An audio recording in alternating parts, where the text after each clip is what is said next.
Hey, yo, what's going on? In Madness Pod family, it's Shawn the Butcher here with Vertebrae33 for episode 130 of In Madness Pod. What's going on, Vertebrae? Oh, what's going on, Shawn? This is a fantastic episode. I am really excited about this one. We Ready got a to dig in. lot going on for episode 130. If you want to be included in everything that is going on for the premier podcast, In Madness Pod, we are on the socials at In Madness Pod, inmadnesspod@gmail.com. If you want to hit us in the mail sack, we will read your email on air and play your long ass voice notes you send us. You can check us out on YouTube with all of our guests. We have another very special guest today. Make sure you like and subscribe, comment, give us the 5-star reviews. Check out the In Madness Spotify playlist, which after this episode guaranteed there's going to be some cool new songs added to Happy In Madness Monday. If that's when you're listening, we drop a new episode every Monday, no matter what the hell's going on. I just told Vertebrae I'm about to go on vacation, and he's like, what? Vacation? So we're going to figure that out when we get there. You can get a shirt, you can get a mug at inmadness.com. And what mug do you got today, Vertebrae? This is the debut of this Haddonfield Diner mug. And it says on the back, come get a slice. Whoa. The Fright Rags mug.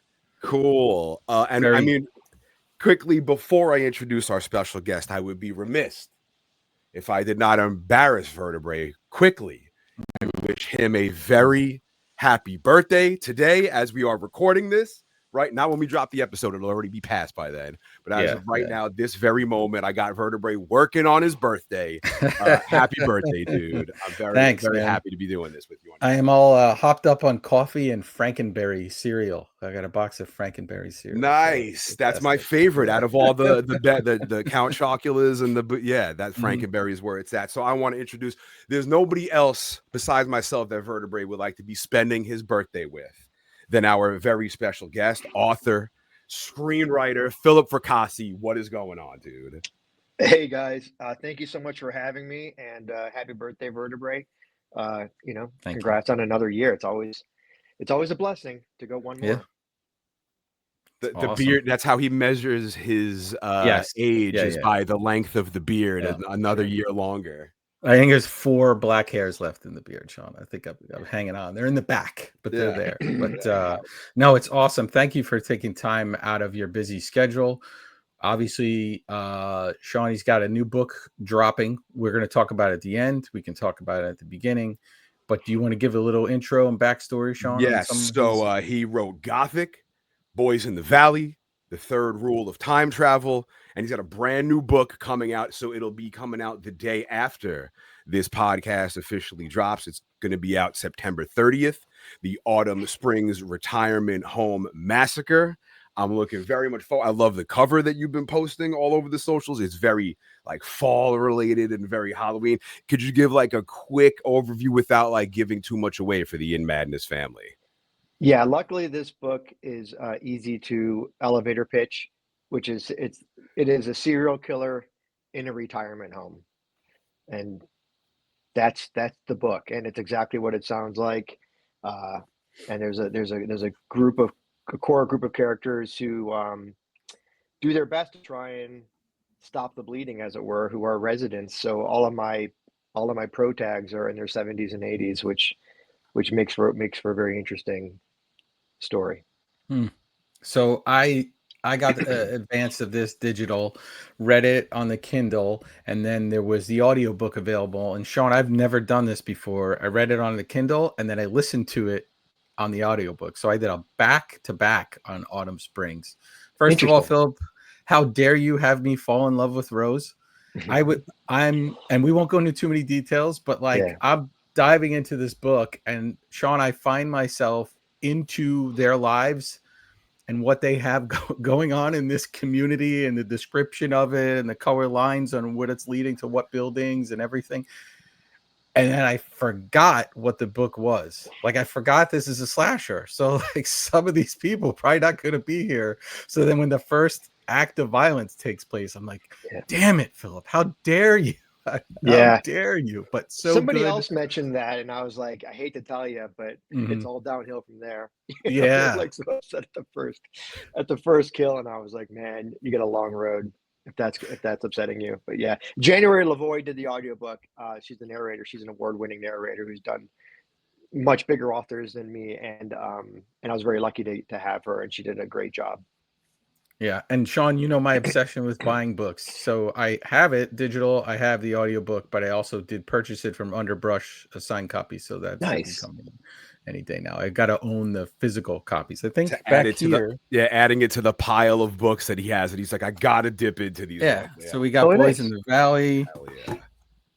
We'll be posting all of these. Behold the Void, which I just bought from you actually, and you signed this. Yeah. Just ordered. And Oh, then Third you Rule of bought it Time from my Travel. website. Yeah. Yes, bought it from Nice. your website. And then Well, that's the broken s- binding third rule, yeah. huh? The limited. Cool. Yeah, and then the Serafina, which is the Also the Earthling. limited. This Right. Yeah. Nice. very Yeah, cool. if it's the limited, this is where my wife gets upset when she listens to this. But if it's the Right. limited, that's the one I end up We got to buying. post all of those on our socials at In Yeah. Madness Pod. Very cool. Unfortunately, I listen or I watch the Jeff Word video, who's a huge Jeff's a huge proponent of your work, and Sure. he does not help with the purchasing of things because he's Right. constantly dragging Right. these out and be like, you got to get this one and he this has shows the you how edge. nice it Oh is, and you're yeah. like, all right. Oh great, thanks a lot, man. Philip, I Awesome. gotta ask, when did your fascination with writing begin? Was it from your childhood? What was like the first inkling that you knew? Vertebrae was just sending me pictures of like he used to draw pictures for like what he works for right now. So to have your dreams come true as a child, Yeah. was it like that for you, or did it like spark up like, yeah, I think I could pull this off, and then it just started happening? No, I've been excuse me, I've been completely obsessed with writing since I was in elementary school. Um, from like I was writing Teenage Mutant Ninja Turtle pastiche, when I was like 12, 13. Um, and I've never stopped writing. I wrote, I've had a lot of lives, I've had a lot of careers. I'm an older guy and I've been through a lot of different stages, but I've never stopped writing. Like I've owned a bookstore, I've worked in the movie industry, I've worked in the music industry, I've been a janitor, I've been a security guard, I've done a lot of different things. But throughout all that, I've always been a writer. I just had never been a published writer. And it wasn't really until a decade ago that I got my break. I wrote a little chapbook called Mother, and it sold. That was the first story I ever sold. And then I wrote a story called Alter, uh, which is in that Behold the Void vertebrae that you have. And that's the one that's A20, because you guys are movie buffs. That's the one the A24 is making they've already made it into a movie, but it's coming out next year. Um, and then, yeah, things have kind of taken off. And so from there, and it wasn't really until about 2 years ago that I was able to start writing full time. So it's a lifelong dream fulfilled. And now you just got to like hang on. You know what I mean? You just got to dig in your nails and teeth and whatever else you can dig in and just hang on and hope that you can keep doing this for a living. And so I try and just keep working my ass off and in the hopes that I can keep fulfilling this lifelong dream of I mine. mean, But so far it's been great. It's been really hard fun. work always Yeah. pays off. My literal next question was about Alter in the A24 film. Can you just tell us a little more about what to expect from this upcoming film? And like, have you been involved with the creation process, or is it like you take more of a backseat kind of thing? How is it having it adapted into a film? Yeah. I've had a good handful of films in development or going through that process or story, sorry, being adapted. And it's always different. Sometimes you are very much involved. Sometimes you are not involved at all. And, and there's always like the middle ground. It kind of depends on the creator, how involved they want you to be. Cause contractually, typically you're not really, unless you're writing the screenplay, you're kind of on the outside. But for this one, I've been pretty involved because the screenwriter and the director were big fans of mine, which is how they came to find the story. They're the ones who took it to A24. So I've been involved in the sense that I was reading drafts of the screenplay, giving notes to the screenwriter and the director. And what they basically did, and I was on set for about 7 days They didn't give you a cameo or nothing? You don't walk by with eggs They or asked nothing? if I wanted to be. The days I was there was where they were shooting the pool, and they did ask if I wanted to be be an extra, and I was like, no, I'm good, thank you. So, and it was Winnipeg in September, and I was like, yeah, I'm all right. Yeah. So what they basically did, and I don't think this is giving it too much away, but they kept the story intact, which makes me very happy, because a lot of times what they do is they'll take the hook and they'll sort of create something completely new with it. And they did create something completely new with it, but it's a short story. So the way they expanded it is, instead of um, kind of removing the story and just kind of keeping the hook, they kept the story, and then they kind of added like a first act, and they kind of added like a third act. And they built up the lore and the mythology around the story, kind of to kind of like stretch it out into a film. It does some amazing stuff, and it stars like January Jones and Kyle MacLachlan, and the director was Igor Avermenko, and he and I are talking about something else right now. So yeah, so it was really fun. I think it's currently I don't, they keep me on the outside a bit when it comes to like production, but I do know that they hit picture lock pretty recently, and the understanding is 2026 it'll be out in theaters. So A24, God bless them, all their movies that go in theaters, at least for a period of time, depending on the movie. So it'll definitely be in theaters next year, hopefully. That's very cool. So you had a podcast at one point, right? The Dark Word podcast, Yeah. which I listened to and I liked a lot. And I love, Shawn knows this, love the behind the scenes on creative process and you speaking to other writers. That ended. Is that just because you just got so insanely busy, or do you think you'll get back to it? It was always supposed to be a limited Okay. amount of episodes. Originally, they had Audio Hoppers, the producer of that, and originally I had pitched them this idea to do like 12 episodes, and I was like, I'll find and I'll get 12 of my friends to come on, and we'll talk about writing, and it'll be this. Right. So they loved it, and they produced the first season, and it did really well. And so they asked me if I would do a second season, and I said sure. But as you guys know, podcasting is very time intensive to do it right. Much more so than people think, I think. Yeah. And I was just talking to my buddy Neil, who does Talking Scared. I love that podcast. Yeah. Yeah. Very cool. And it's very time intensive. And I wanted it to be good. I wanted it to be information that people could utilize, writers could utilize. And I wanted to do my research on the writers I was talking to and all that stuff. So it was a little time intensive. They did want me to do another season. And I kind of felt like, I think we're good. I feel like we've done 24 episodes.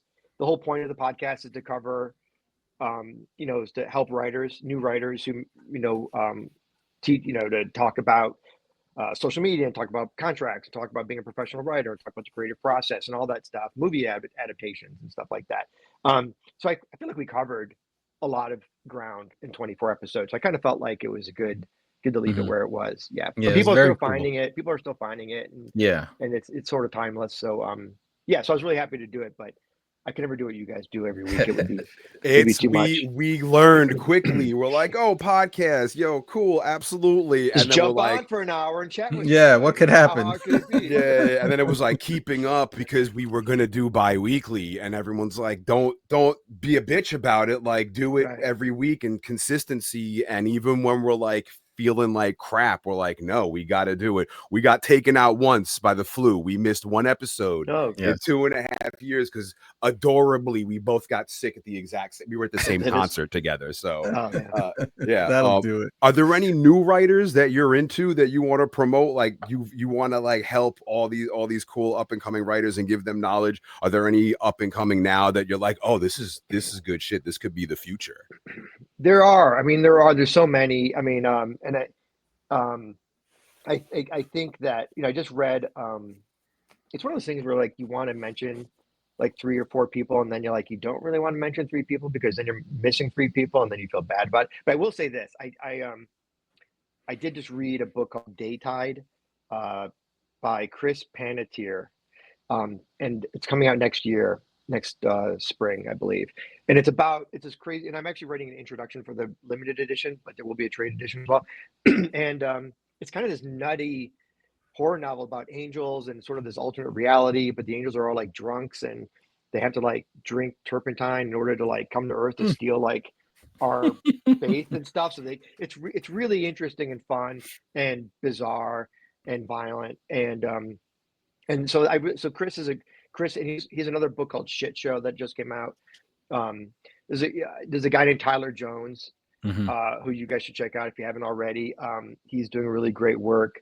So I'll mention those two guys just off the top of my head. But yeah, I read a lot of new writers because I meet folks at conventions or whatever, and they kind of hand me their books, and I always do my best to, like, if I don't find the time to read it, I try and post it on my socials or whatever to raise awareness. But sometimes I'll blurb it for them if I have the time. So I am constantly kind of reading new writers. But those two guys, Chris and Tyler, are people that I would highly recommend who have books out now that you can go check out. That's awesome. Yeah, I bought it, but I haven't read it yet. I'm notorious for buying books and having them be on the shelves and not get to me yet. But Night of Night of Long Knives? Night of the Long Knives. Yeah, Yes. the Earth Yeah. title.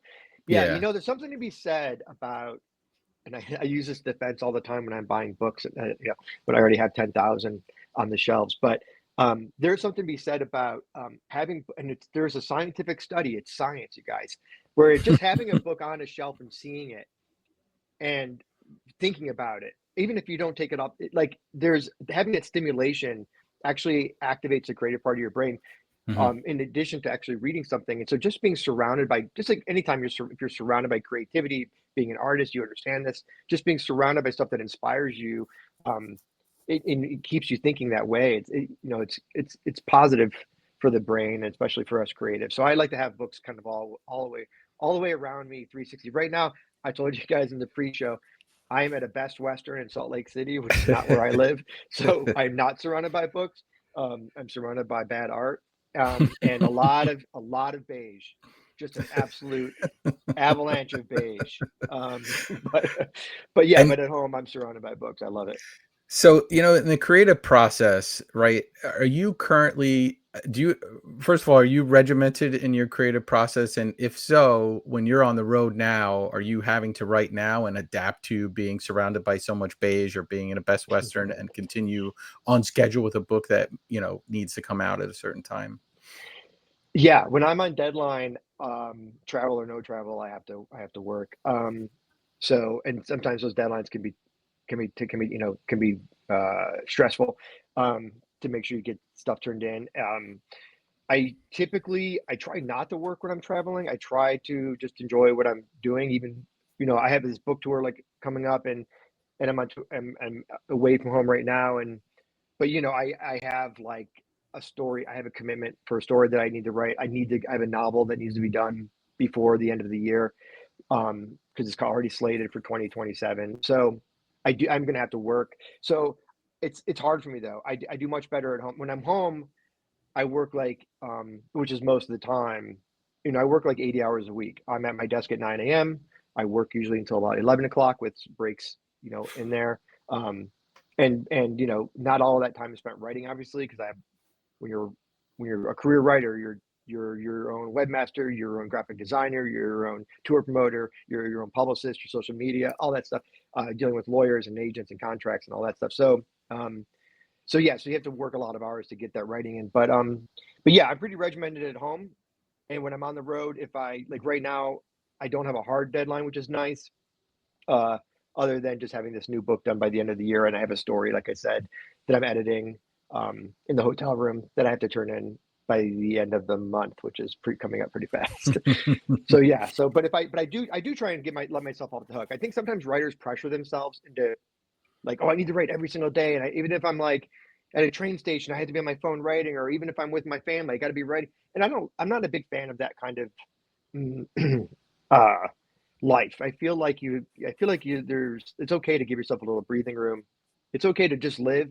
And when you're a writer or creative, you're always kind of working. You're always looking, I'm always kind of like checking out my surroundings. What are people doing? What's that guy doing? What's that's interesting? What is that building? What does that look like? Just being constantly curious is all, those are ideas that go into the database, and all that stuff ends up coming out one way or another when you're actually sitting down and typing. Yeah, it's very cool. It's amazing.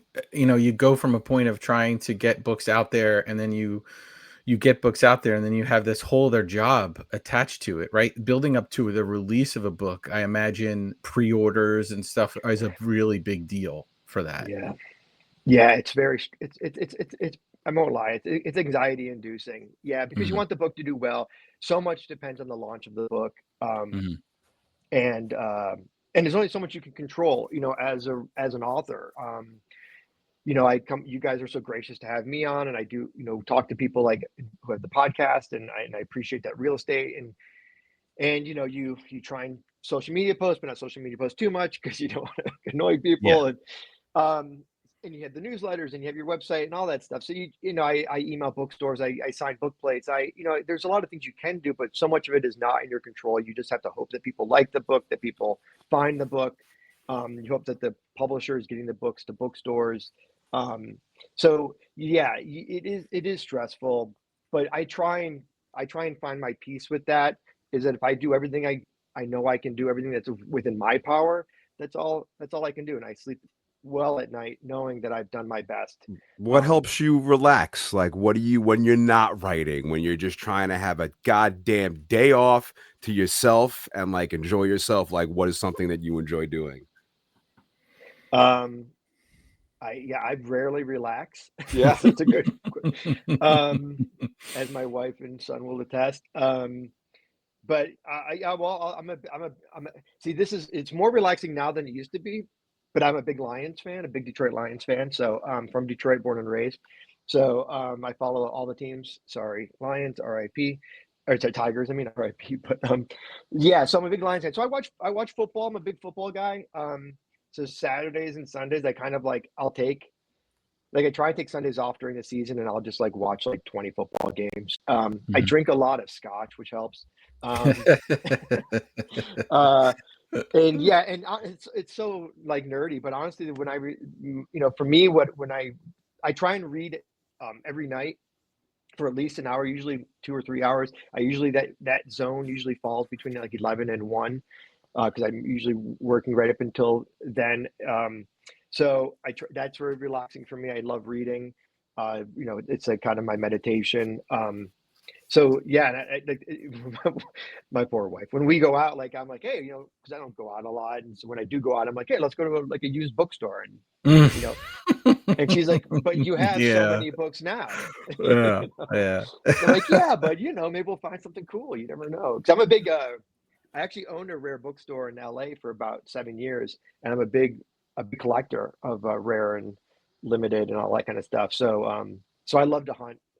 Uh, whenever I'm in a new city, I always find yesterday I went to Ken Sanders here in Salt Lake City, and so whenever I'm in a new city, I always try and hunt out the used bookstores, and see if I can walk out with a gem.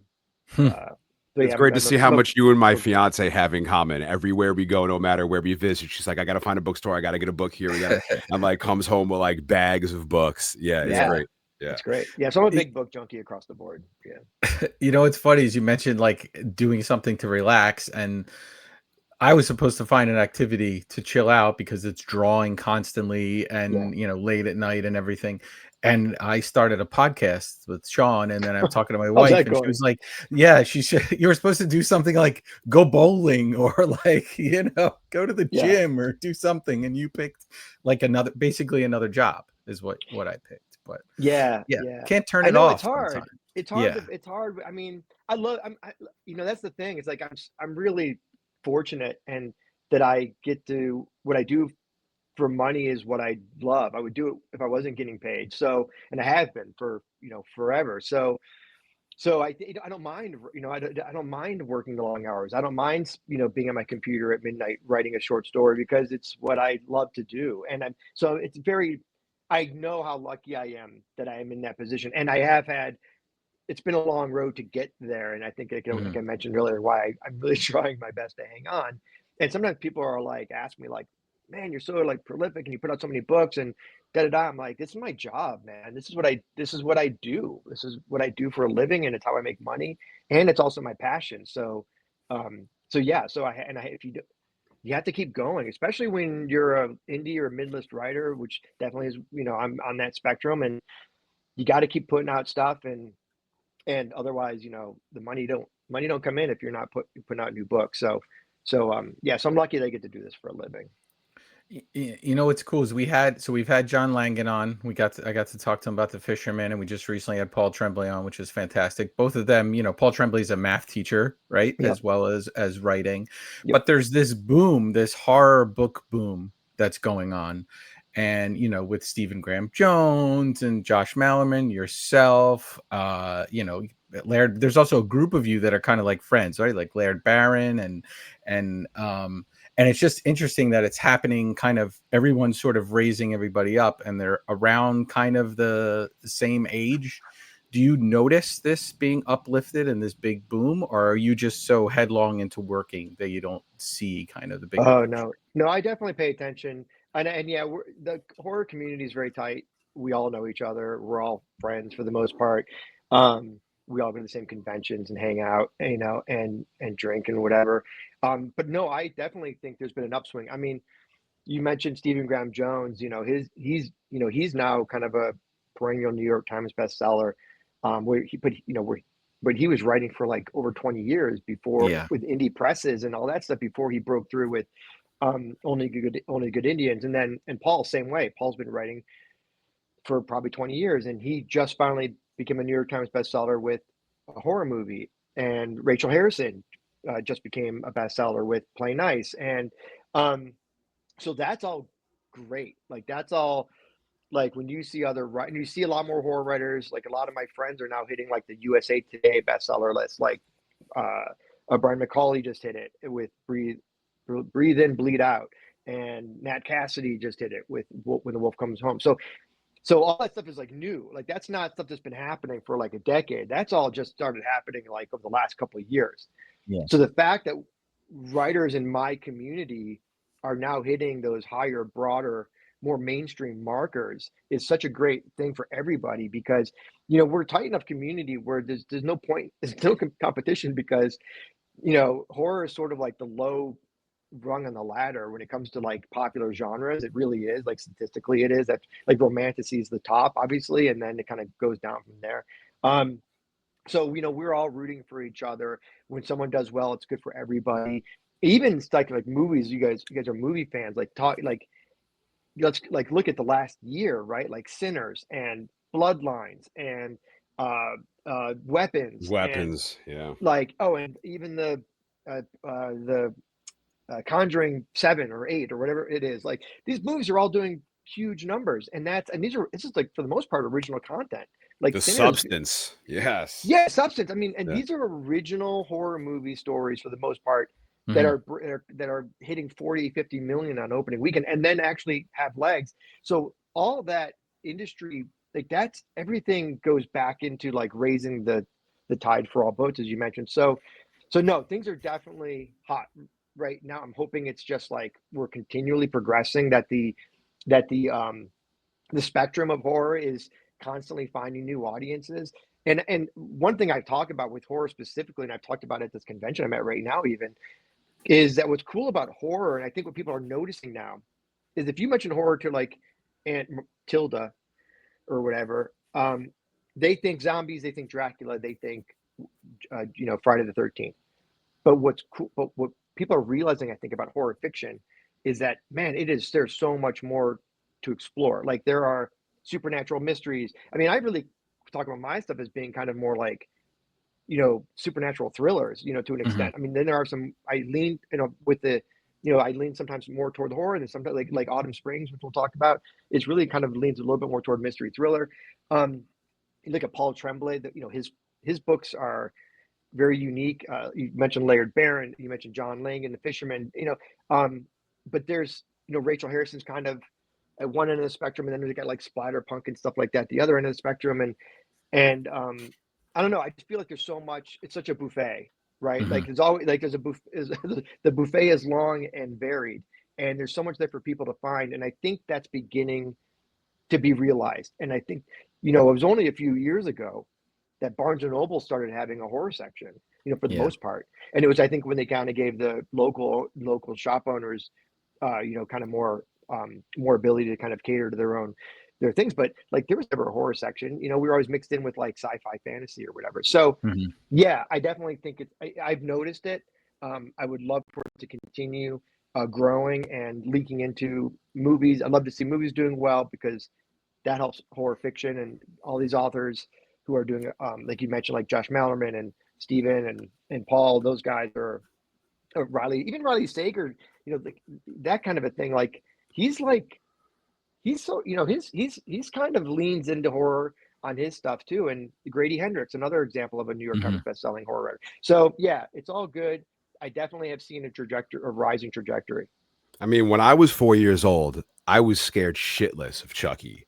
But now my old crusty ass is at the mall and I see little 4-year-old kids running up to Chucky dolls and they're going, "Oh my God, Chucky!" And they're hugging the doll. So like Michael Myers and like all the like household names now. And it's not really something to be scared of. It's just like cool, like these cool, like big, iconic, gigantic figures. And I like that the youth is getting into it. It took me a while to become a horror fan. I had to like get the courage up to do it. And I remember seeing my first chest exploding in Alien and being like, and I had to turn the VCR off and be like, and process what I had went through. I had to stand up and press pause on the VCR. Do you remember your gateway into horror, into this world, Philip? How the darker side of this started for you? Yes, I do. But I wanted to mention. I saw a recent Instagram. I think it was I saw a recent video on social media. It was Art the Clown, and he was like hugging like a little kid was like, and I was like, man, I don't know about that one. Like that's maybe a bridge too far. But anyway, don't show those movies to your kids.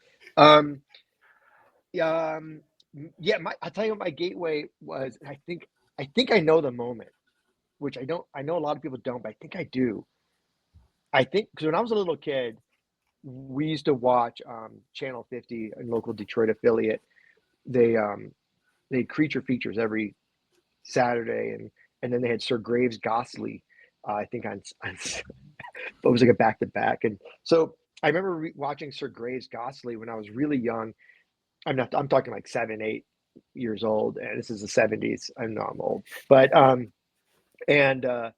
and he was like the vampire that came out of the coffin and the smoke machine and everything. And just like in Fright Night, he was like the guy that Fright Night was sort of based. And I'm sure there were different Sir Graves Gosleys in many different cities, but he was mine. He was Detroit's. And anyway, so there's the original The Fly. There's this moment at the end. This is the black and white version, kids. But there's a moment when at the end of that movie, spoiler alert, it's been out for 55 years, where he screws up the machine, and the woman, the love interest, walks into the room, and I'm going by memory here, guys, and she hears him going like, help me, right? And she looks into the corner and she sees a spider web, and it's the spider's crawling toward this little fly, and she looks closer, and the fly's got the head of the guy and the body of the fly, but he's the size of the fly, and he's stuck in this spider web, and the spider's crawling toward him, and he's going, help me, help, no, and she's like, oh, and she like looks away, and I was like, what? And yes, I'm in. And I think that was the moment when I was like, this is great. Like, what is this feeling I'm having right now where I'm like absolutely horrified, but I have this like adrenaline going, and yeah, I think that was the moment where like from then on it was like, give me every Stephen King book, give me all the Dean Koontz, give me all the Clive Barkers, and I kind of took off from there. So we usually do, Shawn, and I know Shawn wants to talk about music with you. He really does, but we're going to get to it in a sec. But we were talking about movies, so we'll do like kind of a word association on some of the movies that matter to Shawn and I, or we think are impactful films. And we don't do a huge list, but if I'll just kind of run through them quickly. So we always start with Halloween, the original 1978 Halloween. What's a connection for you to that film? Is there one? A word association, just just whatever you think about it. Yeah. Why did the word shower pop in my head? That's weird. Makes no sense. Halloween, man. Halloween was sort of like another gateway, kind of, in a way, because that came out in 78. Or later? Yes, 78. In fact, I know that's really weird. But so I was very young as a child, and I saw it. And yeah, I think that was one of those movies where there was a scene in that. I'm giving more than word association. I apologize, but there's that scene when No. she finds the girl that Michael had just dusted, and I'm going, and he, like she's like pinned to a like crucified to a wall, right? And there's like lights, and it was sort of like this. He'd done like a piece. He'd done like an artistic Yeah. sort of diagram, like a mural of this kill. Like, oh, the shit, like the sheets or something, right? And I was like, what? And when did Michael do all that? But Yeah. but yeah, Got creative with it. Yeah, he made a little diorama out of it. Yeah. Halloween is absolutely one of my top 5 all-time movies. I've seen it hundreds of times. I did not love the reboot, but I loved the original 3, and so yeah, big fan. Awesome. What about The Exorcist? Not as huge of a fan of The Exorcist, although I get it. I saw that movie also when it came out. I know my parents were like, Much too young to see guys, that. I was the youngest of 6. So by the time I came around, my parents were like, please don't die and don't go to jail. Like, I have 5 brothers. Like, they are like, Yeah. whatever, dude, just you're good. This is the 80s. They didn't give a shit. But yeah, I get it. And I understand it's all you can think of when anyone thinks of when they hear about that movie is the green pea soup, right? So yeah, I'm lukewarm on the movie, but I get it. What about The Thing? My favorite movie of all time. Awesome. Word association, Spiderhead. Yeah, it's behind me actually. Oh, is it really? Yeah, they got my friend Paul Miller, who runs Earthling Press, actually gave me as a gift for one of our. I've done like 4 books with him. He sent me oh, that's so awesome. We'll post that on our socials. Very cool. No, I need one of those. He sent me I'm at Comic-Con. Like, I should be able to walk across the street and buy something like that, but I haven't seen anything stuff, which is weird. But he bought me the what's the word I'm looking for? The thing where they when they were doing the blood testing. And he stick the the petri dish. They sent me the petri dish with the blood, and it says the name on it and everything. So that's very cool. Yeah, so I have very that, like, cool. on my I have a lot of like tchotchkes on my desk at home. Fucking Like, Parker. a little Pennywise and stuff. Yeah, right. Knew it was Parker. Yeah, the blood test was classic. Love that film. Absolutely my favorite film of all time. Next to Aliens. Sorry. Is Alien? I'm gonna go with Alien. No, the original. Oh, yeah, I'm on board with Alien. It was a great movie. It doesn't hold up as well as Aliens, I don't think. So that's your jam is the sequel. You love Aliens. Yes, Aliens is that's my movie. That's my comfort food. That is probably. I mean, that and The Thing are my 2 favorite films. I don't know how many times I've seen Aliens. It's in the hundreds. I've seen the uncut. I've seen the director's cut. I've seen all the iterations. I've seen it on big screen, little screens. So yeah, but Aliens, the original isolation horror classic. I don't know. I don't want to say it's the original Final Girl, but when I think Alien, I think Final Girl. I think isolation horror, which I'm a big fan of, like Jaws, like Alien, and so like The Thing. So yeah. So, but that's what I think of Alien. I think like that was like one of the great Final Girls. Did you see this movie? Well, what the hell did we do in the beginning of the year that we really like? The Darkness. Was it called that movie? The Darkness. Or what was The Damned? Was it The Damned? You gotta check out this movie, The Damned. Okay. It's like isolation horror, Arctic isolation horror, which is mine and Vertebrae33's favorite. I'm surprised I haven't. Yeah, it was like a small release, and then it was barely in theaters, but I think it's on Hulu now. But it is really good, and it's 90 minutes. Luckily, I have this. Yes. Best Western. Yeah. like it's massive. I think there's blood. Yeah, there's a beer ring on it. Yeah, The Damned, really good movie. Definitely check out The Damned. Yeah, hell yeah. There you go. That's awesome. Yeah, that was a good one. We get into Arctic horror a lot. I have a list of books that I have to get to, so I pitched to you to do something in the snow in the future because I love the Arctic horror. Well, Boys in the Valley, it's sort of absolutely snowy, but yeah, it's definitely not the Arctic, but yeah. Do you remember the first time you saw The Thing and how it grabbed you to become your favorite horror movie of all time? I don't think I could place the first time I did not. That's a movie that I first saw on video. So I think it was one of those things where I was kind of I was probably with my buddies one night, and we were looking for. Listen, kids, this is how it went in the old days. You and your buddies would walk to the video store. You would go up and down the aisles. You would look at the tapes. You'd have long, drawn out conversations about, well, what do you guys think about this one? I don't know what you think about this one. Let's read the back. I don't know about. Anyway, so I think I always supported my little indie video store, and I was very bummed out when it went out of business. But yeah, so I think we just watched it one night when I was like a teenager, and just fell absolutely head over heels in love with it. I think yeah, I think we watched it like a couple times in a row, and but that I mean it's a perfect movie. It's a perfect movie, and I will say this about dating things. And I'm kind of one thing about the thing that I really love is that it's all the practical effects, and the Mhm. fact that those practical effects still hold up so well. And you guys know this, but some of the anecdotes that came out of the thing are crazy. And the craziest anecdote is the one where John Carpenter was talking about the scene where the doctor punches through the chest, and then the chest has teeth, and the teeth come and chop off his arms, and he's like, ah, and there's blood squirting out of his arms.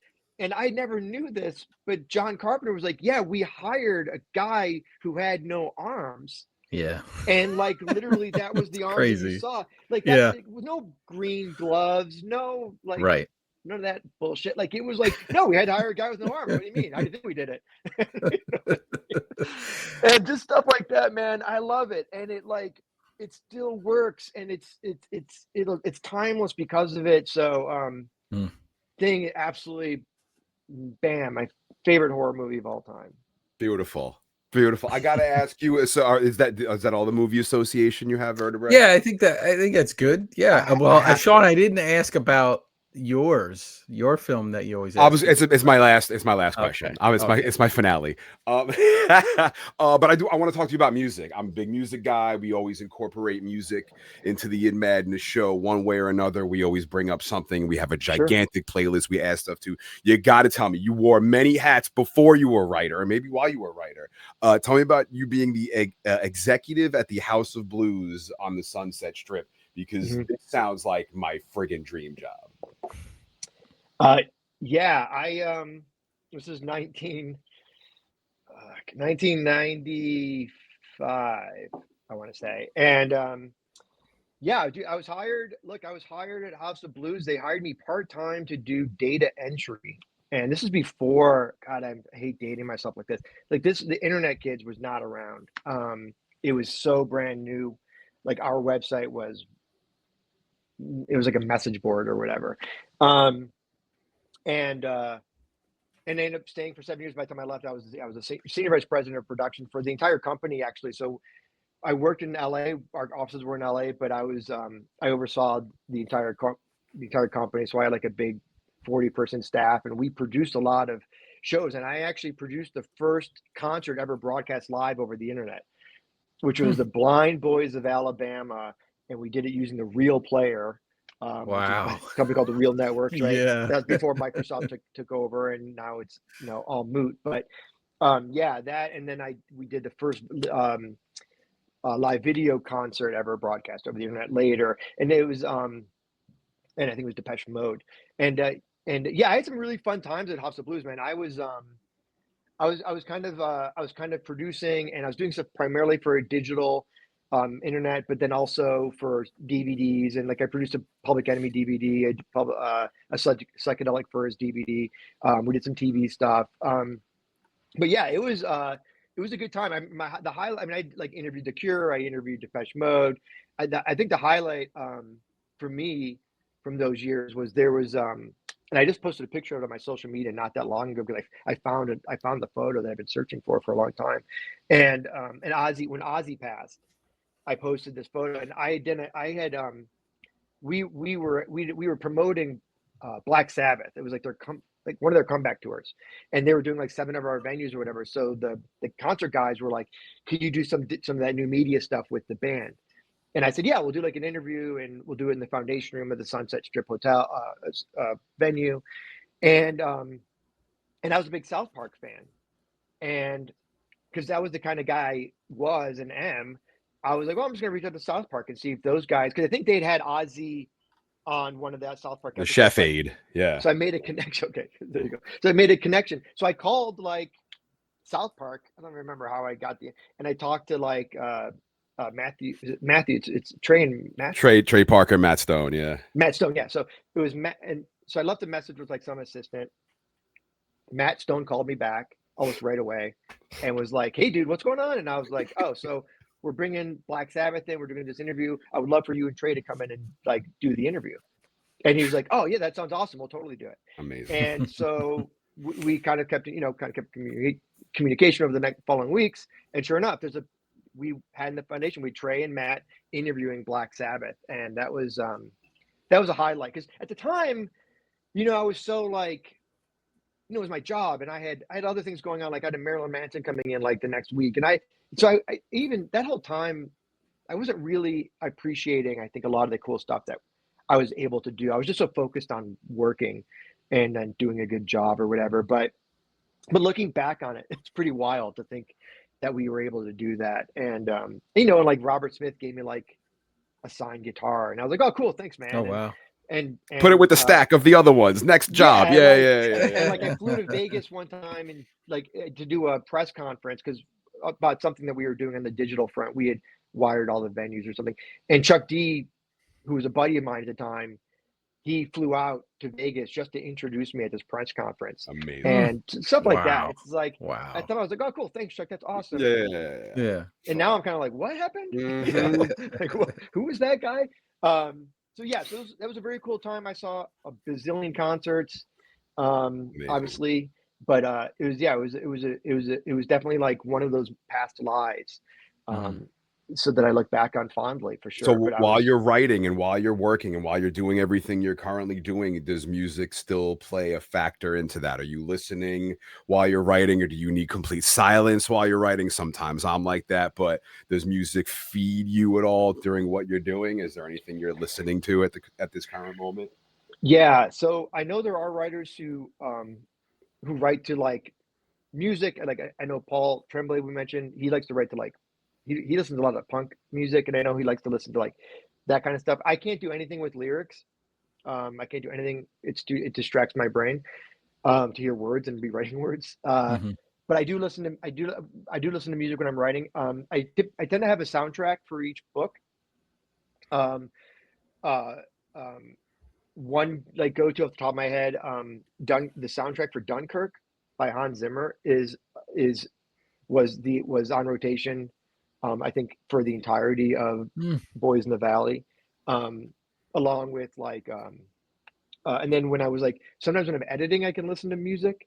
And I listened to a lot of My Chemical Romance when I was writing Boys in the Valley, and that ended up working into like I wrote an epigraph, which for that book that I quoted. We haven't gotten sued yet, and we probably will. I don't know, but I have an MCR quote at the beginning, and that's why, because I listened to a lot of it when I was going through the editing of that book, which is so it directly inspires you, which is great to hear. That's awesome. And I just was listening. Like sometimes you're listening to music and little things happen, and I'm trying to remember. I was listening to I was listening to Heartbeat City recently, the Cars, and like every song in that album is like a classic, right? And there's a song on that album, I don't know which song it is, but he talks about having one hand on the ground and one hand in the stars, or so. It's just like this throwaway line that OK6 sings. And it just so happened I was writing this book called Into the White, where I'm beginning the process of thinking about writing this book, which I'll write next year, called Into the White. And I was like, oh, that's such a great line, and I feel like it's so representative of this story, and I'm going to try and use that as an epigraph. I'm going to see if I can get the publisher to pay for it. So little things like that, and it's just like little things like that inspire me. But it's great to listen to, like when I'm writing certain scenes, I'll listen to stuff that's more intense, for sure. Like another soundtrack, The Evil Dead, the remake. And I can't remember the composer's name. I want to say it's a weird waterfish or what the I don't know what it Oh, is. is it Benjamin Wallfish? I think maybe. Yeah, Yeah. that's it. Wow. Anyway, so I can't remember that. So anyway, so I listened to because some great. That's a great soundtrack, and there's one of the songs. And I know I don't have any bands, but one of the things that's cool about that is like there's this great siren in that one of the songs, and it's kind of like the big finale sequence in the movie, and it's kind of like Mm-hmm. and it's like dun, dun, dun, dun, And I listened to that when I was writing some of the more intense scenes in a couple of my books. I have it kind of queued up for like, okay, no, I got to go like this scene's got to like rock, so I got to Oh, that's get awesome. pumped up. I'm So gonna sometimes I add. will do I'm gonna add whichever of these I can find. I will add to the Oh, audience. absolutely. I think it's Benedict Wallfish or something like Yeah, that. Yeah, but it's just the Evil Dead soundtrack, the last Very cool. the you know what's remake. Yeah. Vertebrae's listening to fucking ambient black metal, like while he's yeah. drawing. Sono And stuff like that. soundtracks. And so when we do movies, Sean always asks me because I'll collect. This always gets into my collecting bug, but I'll collect movie soundtracks on vinyl. So we'll have them kind of playing behind me Josh when I'm working. Malerman does that too. He's got a massive vinyl Mhm. collection, and he does a lot of the soundtrack. Oh, I was going to say one thing that is interesting for you guys to check out is I don't know if you ever heard of 9 Inch Nails they did a series called Ghosts. Mhm. So it's Ghost 1 through 4, and then 5 Yep. through 7, I think, where it's all instrumental 9 Inch Nails music. That's also one of my go-tos. I listen to Ghost 1 through 4, and I'll even listen to speaking of Josh, I'll listen to the Bird Box soundtrack by those guys, Atticus and Social Network is another good one that I listen Yeah. to a lot. So 9 Inch Nails is definitely heavy in the rotation as well, but just their just the instrumental stuff, because I can't have Atticus screaming at me when I'm trying to write. You know, it's funny you mentioned I thought of when you were talking before. I thought of remember on Headbangers Ball, Ricky Rackman would say, "1 foot in the gutter and 1 fist in the gold," is how he like Oh, there you ended go. the Headbangers Ball. And it just popped in my head. If I can't use the cars for an epigraph, maybe I'll use that for the Yeah, rip off Ricky I'm Rackman. sure Ricky Rackman will be super excited Oh, if somebody to bring him up. We're in the middle of our Comic-Con build-up, Comic-Con frenzy. Everybody's in Comic-Con mode. Philip, you're at a friggin' Comic-Con at this very moment. Vertebrae, as of now, you want to quickly put over what you're going to have at your booth at Comic-Con, what you can legally put over as of right now that you've posted on your socials? Yeah, so we'll have the Terrifier co-branded merch, long sleeve and a hoodie. I have some stuff with our buddies from Mischief Toys, which we mentioned on the last episode. We have announced today, so now you'll know when we recorded this, co-brand with Gojira for the anniversary of their album that came out 20 years ago today. So it's a poster and a t-shirt. And then there's which will be announced yesterday if we're jumping around time, Return of the Living Dead, from the original Return of the Living Dead. It's a t-shirt with as well as a poster with glow-in-the-dark inks. And then the day this episode drops, I can't give that one away, but that'll be probably the biggest thing I've done. We're gonna maybe ever. Yeah. Social. So what Comic-Con are you at right now, Philip? I have to call it legally Fan X, because I think it used to be called the Salt Lake. My bad. No, it's okay. It does say comic convention. So it used to be. This is what I understand from a rare book that I talked to yesterday. He said it used to be called Salt Lake City Comic Con, and Comic Con said you can't do that. We're going to sue you. So they changed it to Fan X Salt Lake City Comic Convention. So I'm in Salt Lake City for Fan X. It's been great. I've done Comic Cons in San Diego and stuff, so it's a little different. It's the costumes are out of control. What's interesting about this Comic-Con, I will mention, is at least there's a lot of horror outfits, much more so than I've ever seen. Like usually, it's all the droids and the Marvel people and all that kind of stuff. But there's a ton of like horror. I've seen a lot of screams. I've seen a lot of Art the Clowns. I've seen just like a lot of. But I will say that my favorite costume. I took a picture of this girl yesterday. Was this girl? She was wearing the Han Solo black vest and the shirt and everything. She had her hair back. She had the blaster, and then she was walking around inside of a giant red Solo cup. That's So hilarious. Han Solo cut. And I actually have a picture. I'll post it when I leave. I'm going to do like a post of like all the photos from the last couple of days, and I'll post it. But it was that's where I'm at Fan. I just wanted to say before I forget. You guys are big Living Dead fans. I know. You should just if you ever have the opportunity to talk to Daniel Kraus, you should check. You should investigate him because he co-wrote the Living Dead book with George Romero, and he's done some. Oh, He's wow. done a few, and he just came out with another nonfiction book about the Living Dead movies. And cause him and George, he was kind of George Romero's like, writer partner. And when it comes to fiction, so he's a So lot of stories about George. There's a about book that of stuff. his, I think that's on my list of like to purchase. It's he wrote the whale. Is that the Whalefall. Whalefall? Yes, I have Yep. that kind of saved as something to read down the Which line they and just purchase. got done filming. Brian Duffield wrote and directed it. Daniel, he and Brian and Dana wrote the screenplay.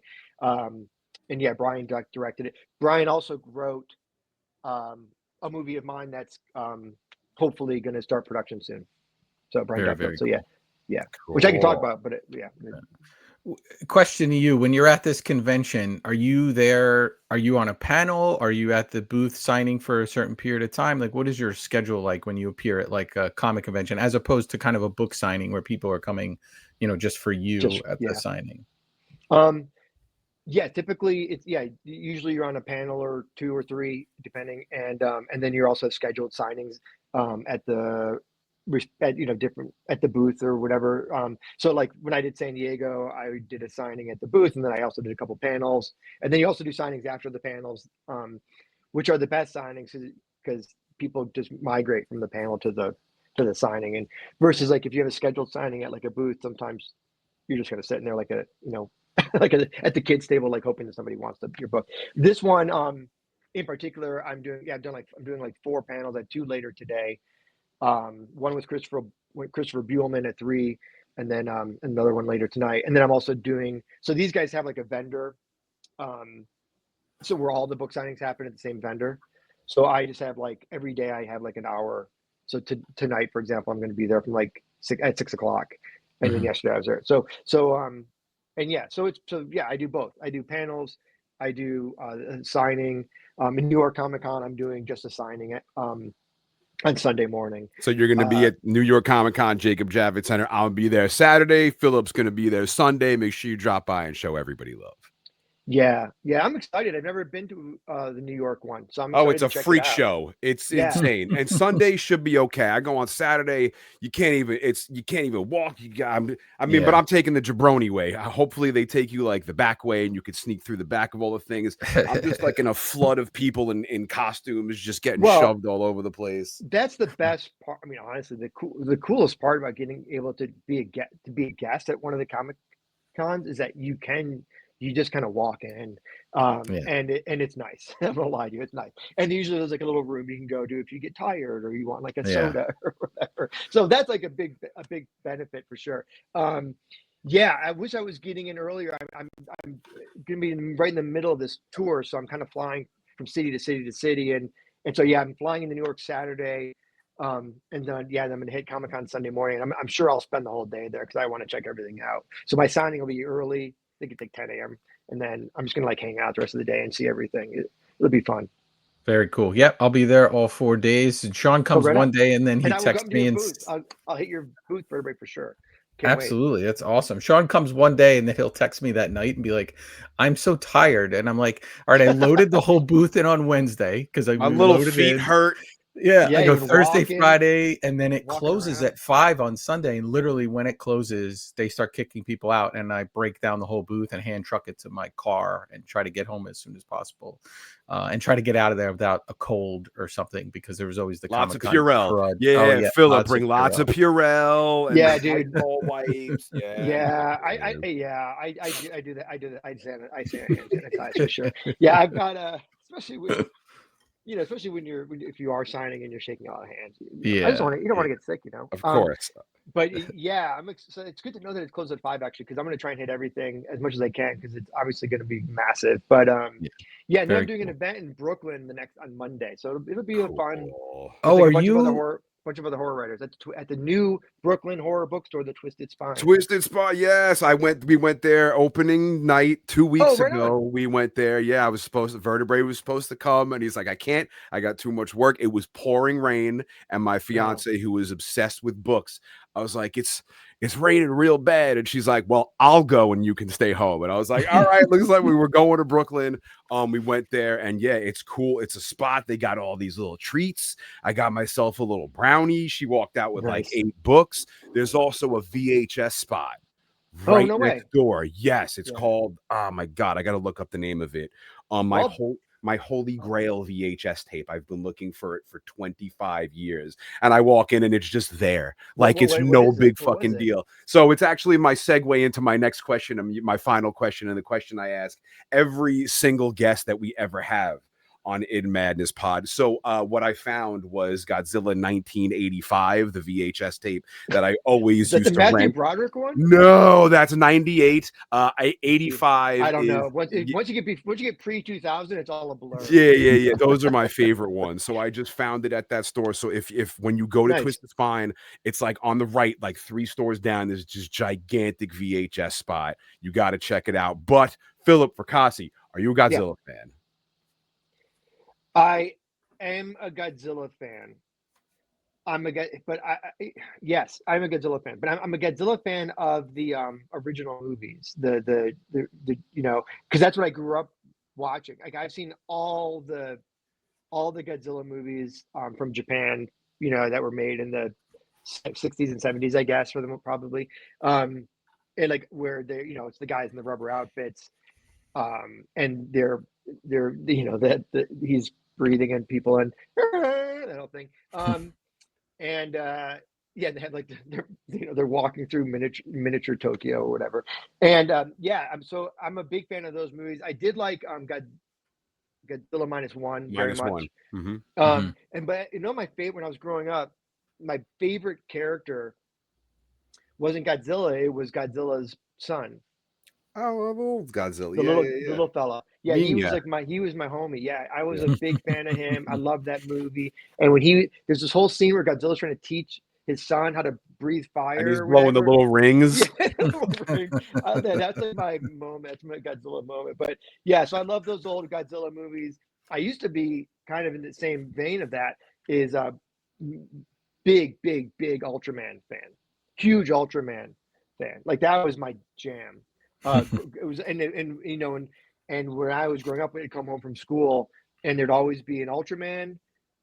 There was a Johnny Sacco and the Giant Robot, and there was a Godzilla, and it was like back to back, like what a time to be alive! What a time to be alive, you guys! What a time to be alive! You couldn't record that shit. You had to get home and watch it and be at the TV. Like Thundercats went on at 3:30. Dog, if you're not there, you're gonna miss Thundercats. So, so that was He-Man, Thundercats. I was in all that stuff. Yeah, but all Johnny Sacco and his flying robot, Ultraman, and those are my go-tos. I've seen all of them 3 times. But but I love the old Godzilla stuff. Love it. Yeah, that's what I was born and raised on. Mom used to record it on the VCR when I wasn't home from school in time. Yeah. I was right in the VCR era, so I was enough to be able to catch it. I probably should have, but even then, you could. I guess on some VCRs, the fancy ones, you could like set it to record at a certain time or something. Oh yeah, I don't think we had that. I think Mom was sitting there like waiting with their finger on the. Oh, you're the best mom. Then you're the best. Absolutely. Yeah, you're the best mom. So there you go. Huge Godzilla fan. I know like there are guys like Paul Tremblay. Speaking again of Paul Tremblay, but I just know he's a big. He had a tattoo on his arm. Is that the name of the general? Yeah, Kaiju. He's a massissive Kaiju guy. So anyway, but he had a Godzilla tattooed on his arm that he showed to us, which is cool. Did he? Okay, yeah, I'm more a Junji Ito guy, but so awesome. The early ones though, I'll just such fond memories, of that stuff. You mentioned what a time to be alive when you're watching Ultraman and Johnny Sacco and the old Godzilla movies and seeing the black and white fly movies and Sir Graves Gosling and just all that stuff where it was just like, man, it was so pure and it was like mainlining this stuff. And it was before all the bullshit and all the social media and everything got ruined, and just a great time just a great time. I treasure those memories so much. Philip, we appreciate you taking time. We're not going to keep you too much longer because you've got obviously a lot going on. But before we go, I have to put Shawn over. So you mentioned Twisted Spine, and near Twisted Spine is a sandwich place called Mission Sandwich with our buddy Chef Brian. Shawn has a sandwich there named after him. So the Hail Shawn sandwich in Brooklyn. So if it's you're in massive. It's not vegetarian friendly at all. I don't know. It's got roast beef and chicken and bacon and jalapeno peppers and red onions. It's you got to like unhinge your jaw to eat it. It's pretty. Yeah, I've always had a problem with it. In LA, we had this Jerry's Deli, and they give you these sandwiches like this thick, and it's like, what are you doing? How am I going to eat this thing? Oh yeah, it's massive. And he does like like the big sandwich. It's big and it's a lot of money. If you do a small sandwich, it's a reasonable price, but it's a big ass sandwich. I'd have to share it with some folks. Yeah. I'll shout out to Mission Sandwich in Brooklyn. Yeah, I think we're actually. I'm definitely going to get to the Twisted Spine. The event that I'm doing, I think they moved us to like a nearby brewery. Cool. Because there's like 6 authors, and they sold out in like 5 minutes. It was sold out. Oh, and wow. A lot of people were like, not mad, but a lot of people were like banging the doors kind of thing virtually. So they ended up moving it to a bigger venue. So yeah, cool. But I'm going to make my way back to definitely. Night Owl Video is the VHS place next door. Night Owl Video. I'm staying in Brooklyn the 3 nights I'm there, so I'll be able to walk around that Brooklyn's area. Brooklyn's a good spot. A lot of good food in Brooklyn. I love Brooklyn. Love it. Any websites, put over the Instagrams and the socials, wherever you people can find you, whatever you got, Philip, whatever you want to promote. Yeah, I'm on Facebook. I'm on Instagram. I'm on Blue Sky. My website's pfracassi.com. There's a great group on Facebook, if you are on Facebook, called Fracassi Freaks, which was started by some fans of mine 4 years ago now, and it's like 900 people. It's a great book community, so I always want to pimp that out because these guys work hard to keep that running. So so that's all the places to find me: pfracassi.com, and then the socials. Hell yeah. Pick up the brand new book, The Autumn Springs Retirement Home Massacre. It is going to be out the day after this podcast drops. And if your lazy ass waited till after we drop the episode, then it is probably out right now. Make sure you pick it up. Much love, Philip Fracassi. Thank you for joining us for episode 130. We're inching closer and closer to Comic-Con. It's about to get really, really crazy. We got more special guests coming up next week. And we will see you for episode 131 next week, next Monday. Be there in Madness Pod.